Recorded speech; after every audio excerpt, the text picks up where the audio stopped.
ఇక్కడ చూడండి గొర్రెల మందాలో గొర్రెలు చాలాసేపటి నుంచి అరుస్తూనే ఉన్నాయి గొర్రెల కాపరి లేనందుకు. ఇలాంటి పరిస్థితి ఎదురవుతుంది.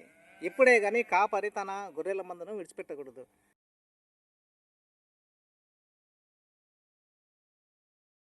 అందరికీ వందనాలు.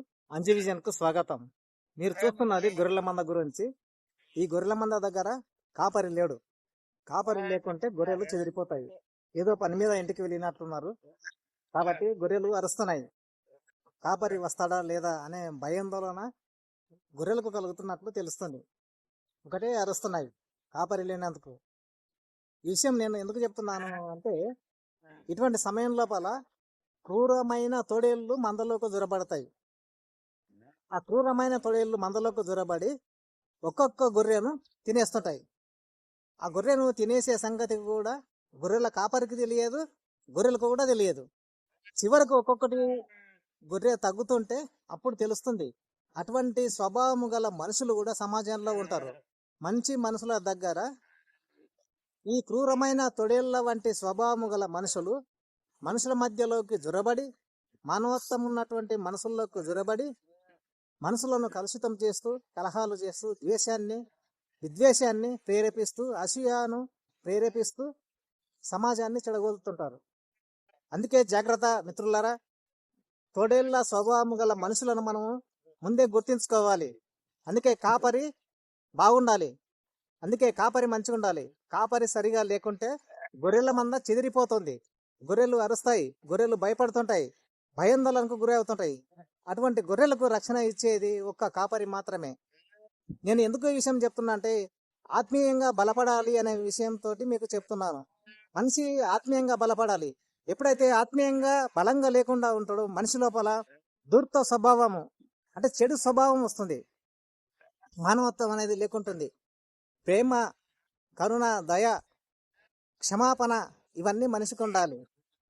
ఈ క్రూరమైన తొడేళ్ల వంటి స్వభావము గల మనుషులు జొరబడితే ఆత్మీయ ఫలాలు లేకుండా చేస్తారు. అది మనం బాగా గుర్తించుకోవాలి. ఇక్కడ చూడండి గొర్రెల మందాలో గొర్రెలు చాలాసేపటి నుంచి అరుస్తూనే ఉన్నాయి గొర్రెల కాపరి లేనందుకు. ఇలాంటి పరిస్థితి ఎదురవుతుంది. ఇప్పుడే కానీ కాపరి తన గొర్రెల మందను విడిచిపెట్టకూడదు. అలాగే మనుషులను కాపాడేవారు, ఆ విషయం మీకు తెలియాలి, ఎవరు కాపాడుతున్నారు అనే విషయం. ఆ కాపాడేవారు కూడా మనుషులను విడిచిపెట్టకూడదు. ఎప్పుడు కొనుక్కకుండా, నిద్రపోకుండా మనుషులను ప్రేమతో చూసే వాళ్ళే మనకు దేవుడు. ఆ దేవుడు కూడా ఎప్పుడు మనల్ని కాపాడుతూనే ఉంటాడు అనే విషయాన్ని మనం గ్రహించాలి. ఒకవేళ మనల్ని కాపాడేవారు కునుకుతూ నిద్రపోతూ ఉంటే మందలోకి క్రూరమైనటువంటి స్వభావం గల మనుషులు ఒక్కొక్కరిని వారి మనసును మారుస్తూ ఉంటారు.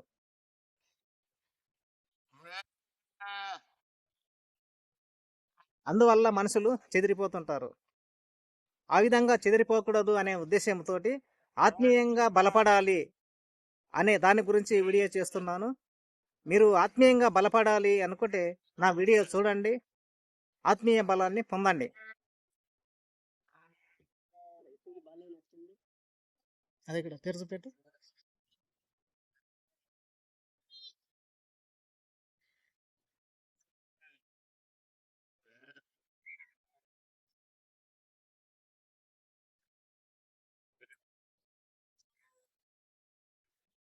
ఆక్సిటెట్రాసైక్లిన్ అంటే పాలు చిక్కలేదంట కదా, అంటే అరుగుతలేదేమో దానికి. అరుగుతలేదు ఇట్లా ఈ పాల పిల్లలకు కానీ గొర్రెలకు కానీ ఏమన్నా అయితే మీరే చేసుకుంటారు కదా ట్రీట్మెంట్? మేమే ఇంకా ఆయన పసరు డాక్టర్ ఇట్లా దొరకరారా? ఆయన అసలు ఎన్నడూ వస్తాడు ఆయన. ఆయన దగ్గరనే గొర్రె పురుగు కొట్టినట్లు ఉంది కదా ఇంత. అంటే తొడకిస్తావా? మెల్ల మెల్ల మెల్ల మెల్ల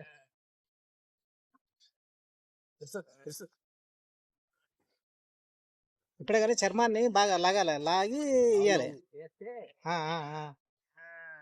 ఇంకా అట్లా ఎన్ని ఉన్నాయి పాల పిల్లలు?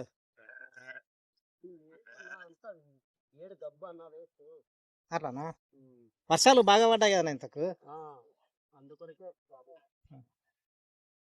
ఇంకోటి ఈ వర్షాలకు గెట్టెల వ్యాధి కూడా ఎక్కువ వస్తుంది కాలం నొప్పులు. అది ఓ చాలా విపరీతంగా అవుతున్నాయి.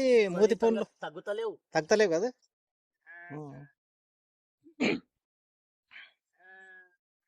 ఈ మందులు మొత్తం బయటనే కొనుక్కొస్తారు కానీ బయటనే రూపాయి గవర్నమెంట్ ఇచ్చేదిలే. ఏం గవర్నమెంట్ లో ఉంటామని ఇంతకు అడగాలి మీరు.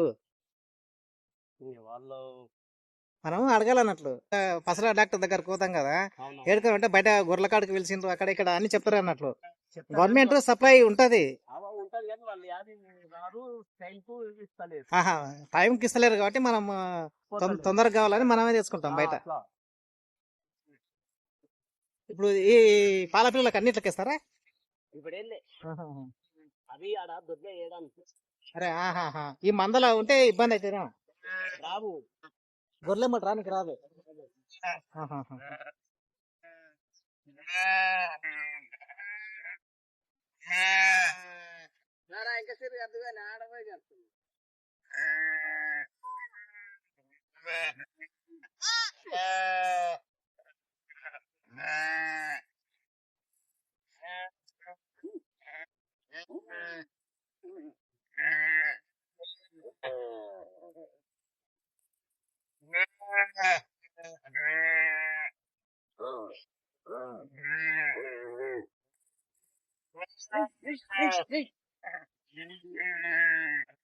ఈ మంద నుండి గొర్రె పిల్లల్ని వేరు చేస్తున్నారు.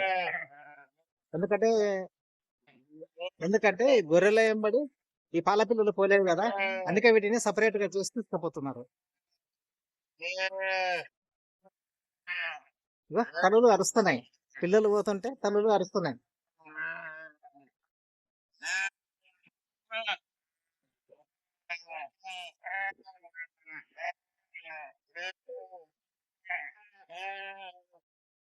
గొర్రెలు సాధు స్వభావం గలవి.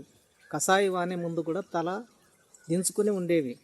తల దించుకుని తన ప్రయాణాన్ని సాగిస్తాయి. ఎవరు ఏమిటి అని చూడకుండా అని, మంచిది చెడ్డది అనకుండా అని ముందుకు సాగుతుంది. ఎదుటి వాటిని ఎదురించలేనటువంటి జీవులు.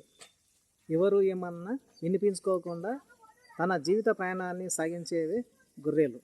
తెలివి తక్కువ గొర్రెలు అని ఇంతమంది ఆరోపణ చేసినప్పటికీ కూడా ఎవరిని ఏమీ పట్టించుకోకుండా ముందుకు సాగేవే గొర్రెలు. అటువంటి సాధు స్వాభావికమైన గొర్రెల్లాంటి మనుషుల్లో క్రూర స్వభావం ఉన్న తొడేళ్ళ లాంటి మనుషులు వచ్చి జీవితాలను నాశనం చేస్తుంటారు. వాటితో జాగ్రత్త ఫ్రెండ్స్. ఆ కాపాడేవారు కూడా మనుషులను విడిచిపెట్టకూడదు. ఎప్పుడు కొనుక్కకుండా నిద్రపోకుండా మనుషులను ప్రేమతో చూసే వాళ్ళే దేవుడు కూడా ఎప్పుడు మనల్ని కాపాడుతూనే ఉంటాడు అనే విషయాన్ని మనం గ్రహించాలి. వేళ మనల్ని కాపాడేవారు కొనుక్కుతూ నిద్రపోతూ ఉంటే మందలోకి క్రూరమైనటువంటి స్వభావం గల మనుషులు ప్రవేశిస్తారు.